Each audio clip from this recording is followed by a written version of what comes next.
والدي وأن أعمل صالحا ترضاه وأصلحني في ذريتي إني تبت إليك وإني من المسلمين. السلام عليكم ورحمة الله وبركاته.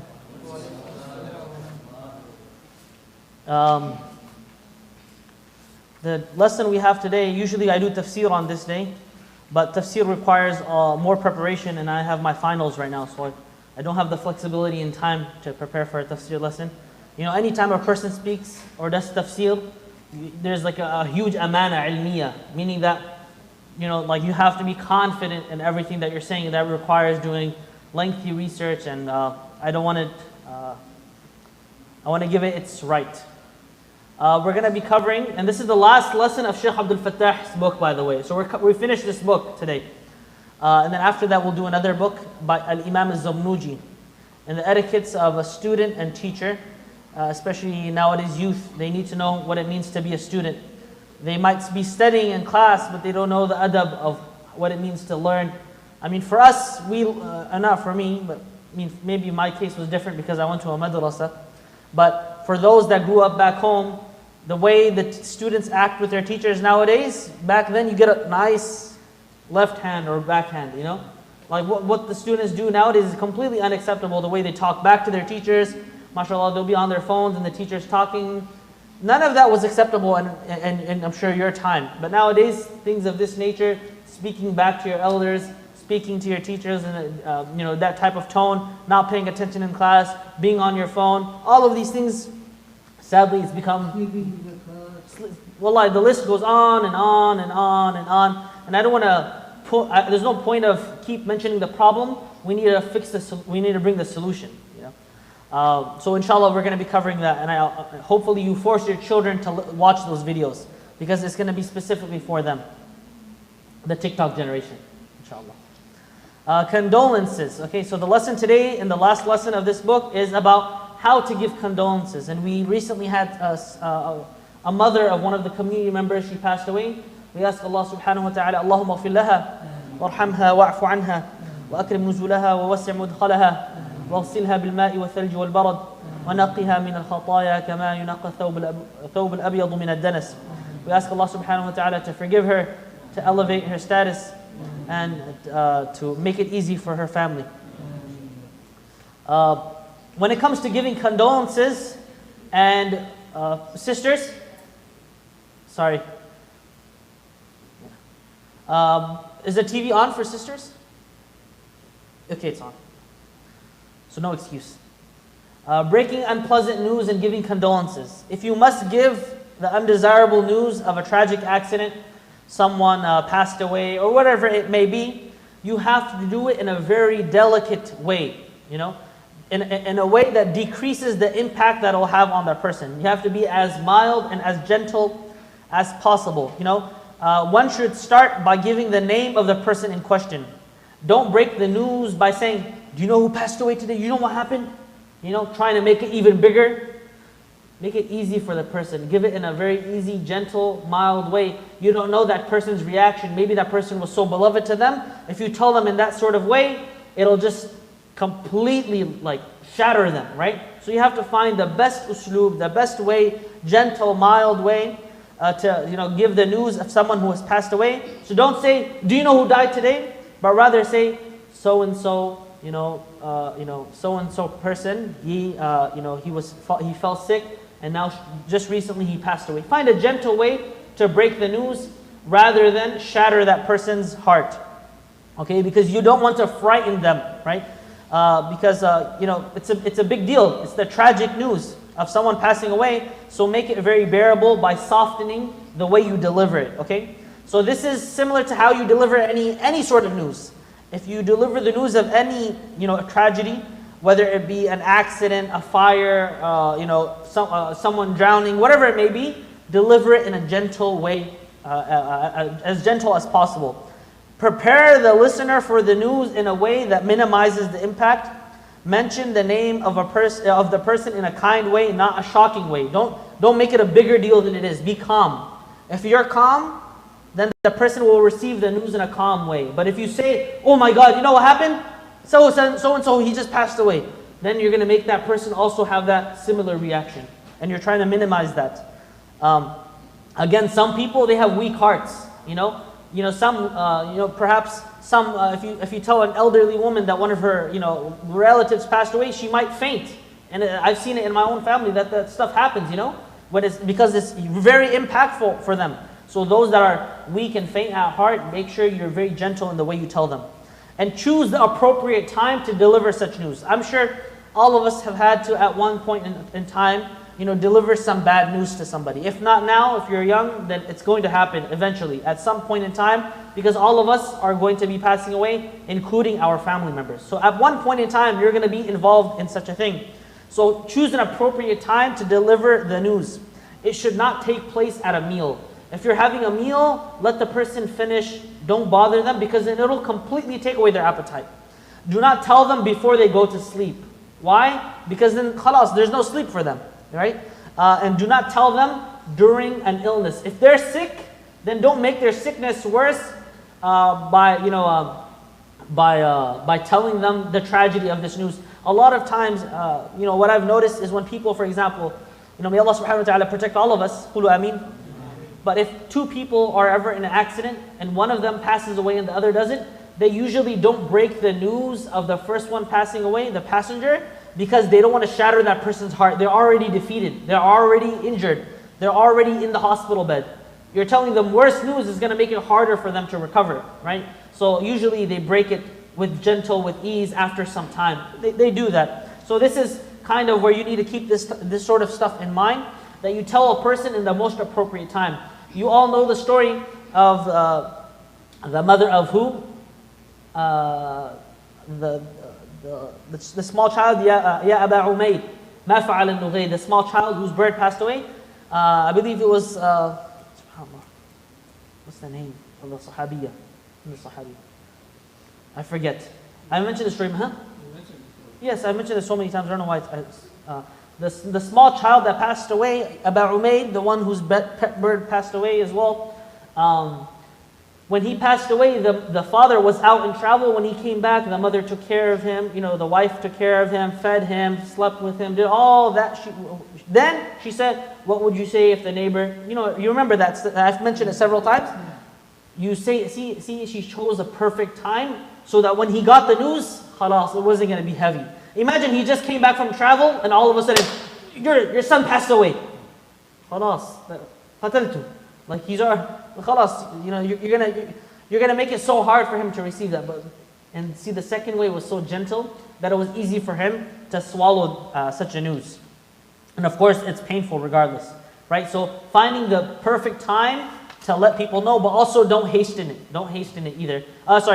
Don't delay it either. Okay, don't delay it, because of course someone would want to know what happened to their loved one. Okay. Expressing condolences is a duty upon a Muslim, okay?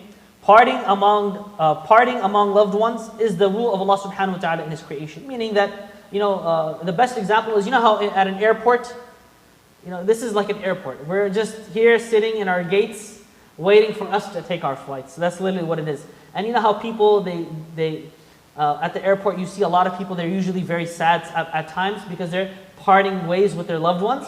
That's literally the dunya. That's literally the dunya. You're parting ways with your loved ones, right? But inshallah, if we choose to live a righteous life and they lived a righteous life, we will of course reunite in Jannah, inshallah. The Prophet ﷺ, he says in a hadith, "Ahbib man shit, فَإِنَّكَ مُفَارِقٌ." Love whoever you will, for you will part, right? Love whoever you will, but you will part this life, right? So, of course, we have attachment to the people we love, but the reality is, we will pass away, the people we love will pass away. This is just the nature of life. This is something that we just have to accept. This is life. It's sad, of course, but we know as believers, we have Al-Jannah to reunite in. Okay? There's some lines of poetry that Shaykh Abdul Fattah, he loves mentioning, but it's translated here. In the Arabic one, I couldn't find it. But I'll just mention it in English because 95% don't know Arabic, so it's fine. We are but guests with our families, staying a while and leaving them. Wealth and parents are but trusts. Inevitably, one day trusts will be recalled. The children of this life will all part until they meet together again in the hereafter. Another poet, he said, listing the 8 stages of life: happiness and sorrow, meeting and separation, suffering and ease, illness and well-being. These are the 8 things that every human will incur. Happiness and sorrow, we've all been happy, we've all been sad. Meeting and separation, we've all met with people that we love and separated from people that we love. Suffering, people always, it's part of life, you will suffer. There's not a single person who hasn't suffered in life. Ease, illness, and well-being. Everyone gets sick. At some point in their life, everyone gets sick.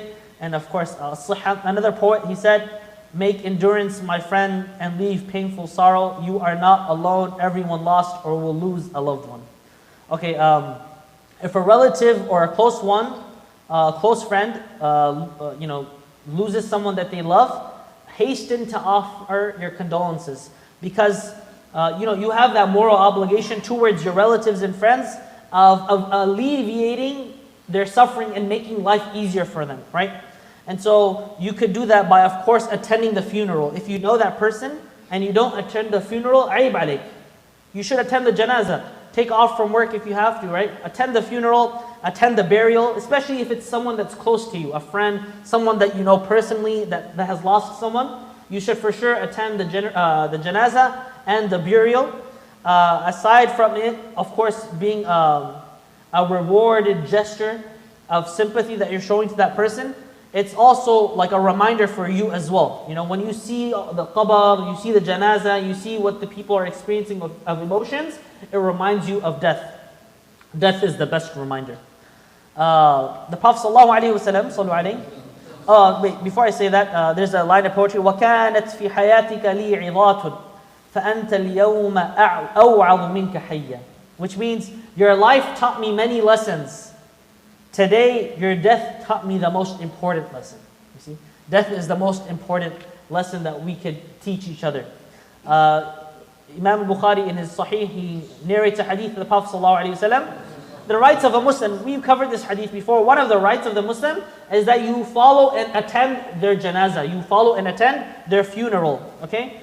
Imam Ahmad, he reports in his Musnad a saying of the Prophet ﷺ, visit the sick and follow the procession of funerals, you will remember the hereafter.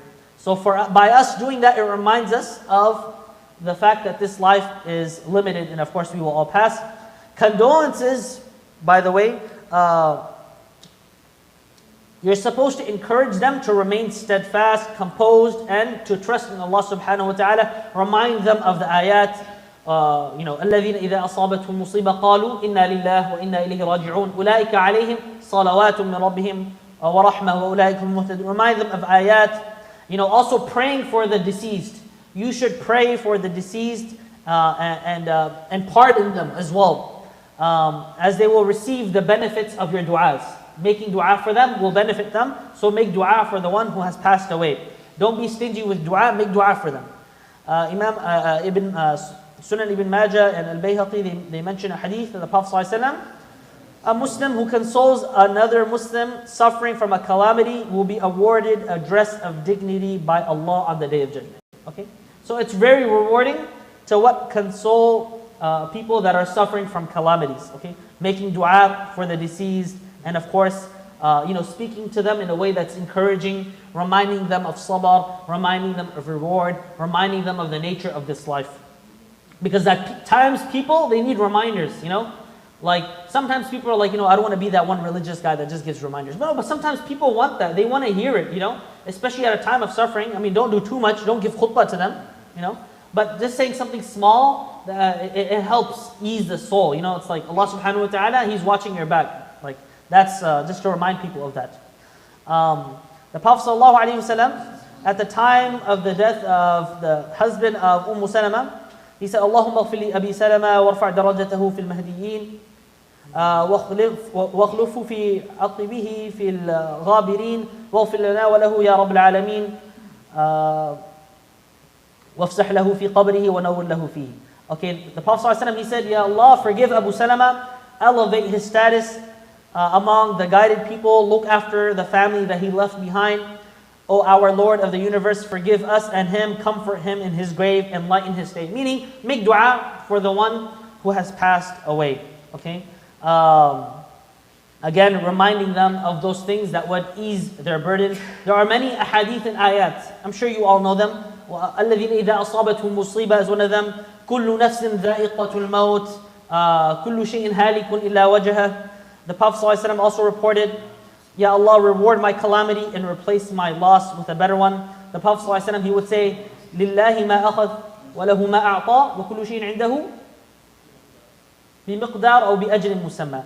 That for Allah subhanahu wa ta'ala belongs what He gives, and to Him belongs what He takes. It is He that gives, and for every matter He prescribed a certain destiny. Meaning that all of us, we're living on qadar. So Allah subhanahu wa ta'ala knows when we all will pass away. Imam Ahmad ibn Hanbal, after someone would give him condolences, he would say, may Allah answer your prayers and shower His mercy on both of us. So if someone says something to you, you should also respond to that person as well with dua. It is also appropriate to even mention some of the akhbar and the athar of the salaf, like the Sahaba radiallahu anhum. Umar radiallahu anh, he would say, you've heard this before, every day we are told such and such person has died. One day people will say Umar has died. Okay? And Umar ibn AbdulRazzak, Amir al-Mu'minin, the Khalifa, he used to say, a person who is not separated from Adam by a living father is indeed fast approaching death. Meaning a person whose father is no longer alive. May Allah subhanahu wa ta'ala have mercy on all of our fathers. Qulu ameen. For a person who is no longer connected to Adam with a chain of a living father, your death is coming. Your death is coming, right? And subhanAllah, just think about it, for those that are getting older even, like sometimes I think about, like I see pictures of my dad when I was a baby. He looked like a young man like me right now. But now I see him like, wow, subhanAllah, this is life, At one point in time, if Allah gives me a long life, then I'm going to be in His shoes. This is just the nature of life. Al-Hasan al-Basri, you know the statement, O son of Adam, you are nothing but a mere collection of days. Whenever a day passes, a part of you has passed. He also said, Allah ordained that the ultimate resting place of believers will be paradise, no less. His student, Malik ibn Dinar, he said, the wedding, Ursul Mu'min Yawm al-Qiyamah. That the wedding of those who fear Allah subhanahu wa ta'ala is the day of judgment. Meaning the day we reunite and the day of happiness and all of that. For a believer and the one who fears Allah is the day of judgment. So Shaykh Abdul Fattah, now he says, I have quoted all of these different ways, appropriate morning quotations, because I have witnessed many inappropriate conversations by people offering sympathy. Sometimes people, mashallah, they want to give condolences, but sometimes because of they just don't have knowledge or they just don't have emotional intelligence, they might say something that makes them feel even worse. People do that. I'm sure you've experienced it too. When people they want to make you feel better and they make you feel worse. So you have to choose the right words, and the best is of course ayat and hadith of the Prophet ﷺ. Because these people, they're already experiencing depression, anguish, and sorrow. So be sensitive, select a suitable topic for your conversation. Attempt to lift the spirits of the bereaved family.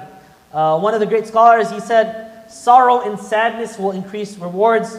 Hasan al-Basri once he pointed out that painful state that we have will gradually pass away. Like I mentioned before, the pain initially will be deep and hard, but over time a person he becomes more accepting of what Allah subhanahu wa ta'ala has decreed.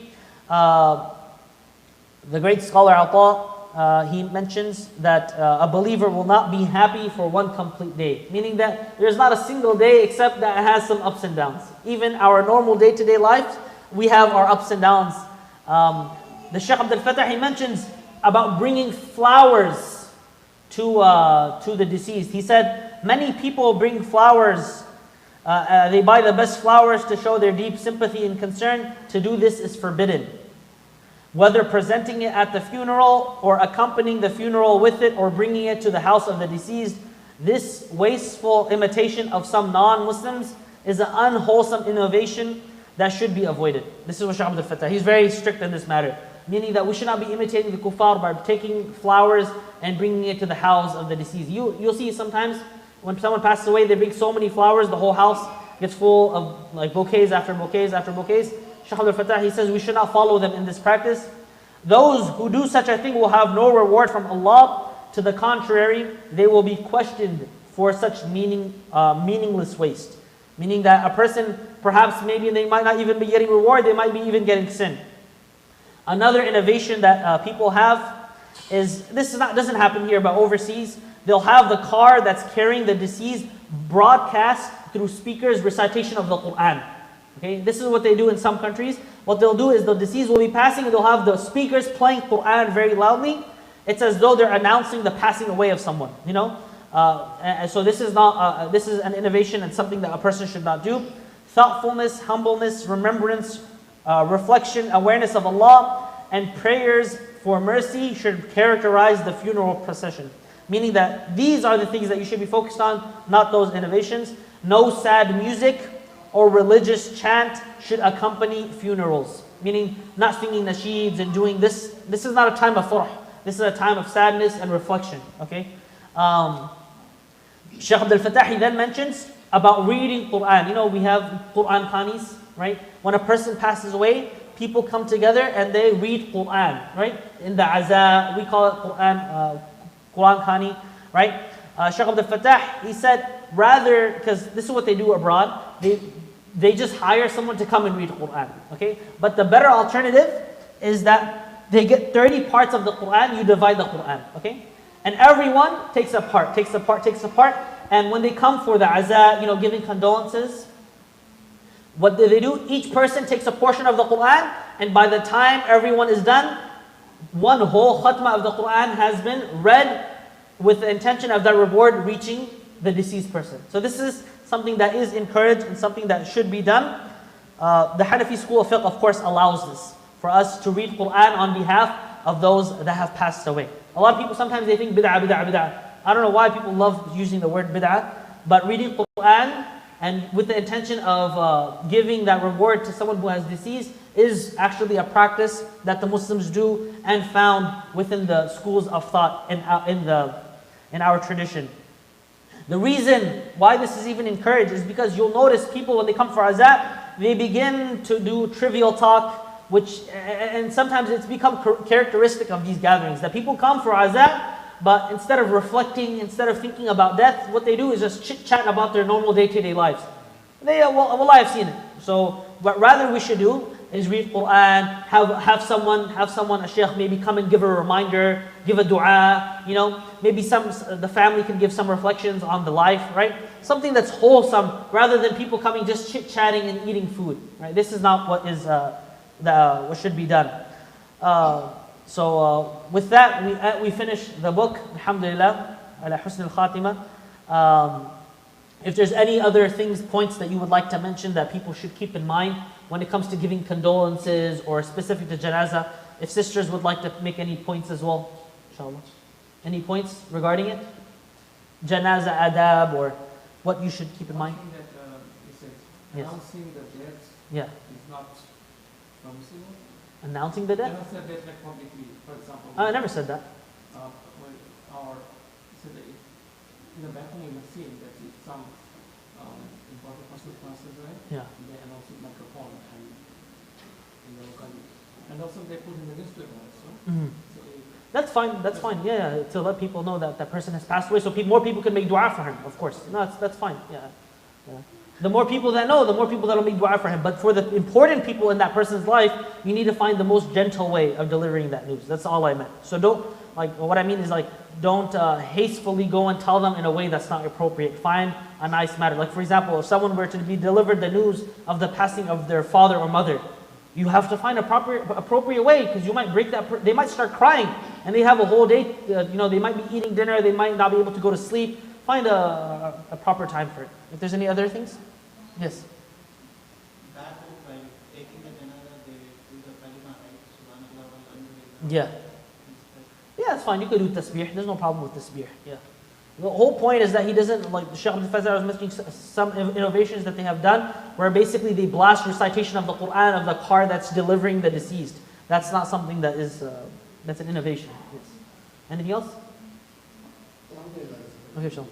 Wa sallallahu ala nabiyyina Muhammad. We shouldn't pray for non-Muslims when they pass away. Yeah. But what about, can we say Inna lillahi wa inna ilayhi raji'un?